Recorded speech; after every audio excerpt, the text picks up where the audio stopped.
After the far north, Adamawa and the west regions, it was the turn of the east and south regions to come knocking on the doors of the Unity Palace this Friday, July 4, for a high-level consultation on the invitation of the President of the Republic, Paul Biya.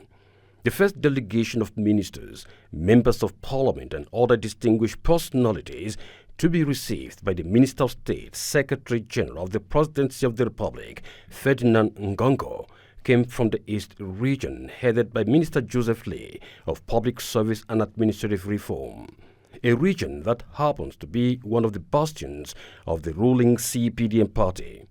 As usual, the consultation meeting was constructive and mutually beneficial to both parties, working in tandem to secure a landslide victory for President Paul Biya in the upcoming presidential elections in October.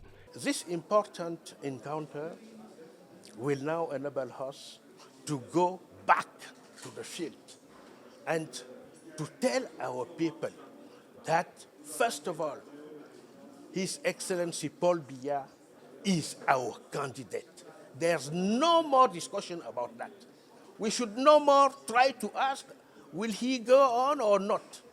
This is sure. Now he is our candidate. Next in line to be received in conclave by the Minister of State, Secretary General of the Presidency, were loyalists of President Paul Biya from the South region, at the head of which was the Minister of Higher Education, Jacques Fam Ndongo, accompanied by his counterpart holding ministerial positions in government, senators and members of the lower house of parliament.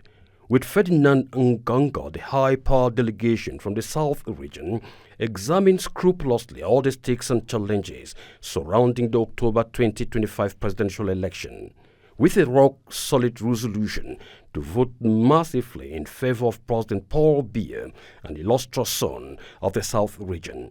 Le Sud a beaucoup reçu du renouveau national. D'ailleurs, c'est le chef de l'État qui a créé la région du Sud le 22 août 1983. Le Sud a donc beaucoup reçu dans tous les domaines. Et le Sud, nous savons que le Sud, avec le président Paul Biya, this important encounter will now enable us to go back to the field and to tell our people that, first of all, His Excellency Paul Biya is our candidate. There's no more discussion about that. We should no more try to ask, will he go on or not? This is sure. Et nous ferons tout pour que dans le Sud, il gagne. Judging from the declarations made by members of the two separate delegations from the East and the South regions received at the Unity Palace, one could conveniently say without any margin of error that the President of the Republic, Paul Biya, enjoys an overwhelming support from these two regions that have over the years kept a clean sheet in political consultations in favor of the CPDM party and the national president of the party, President Paul Biya.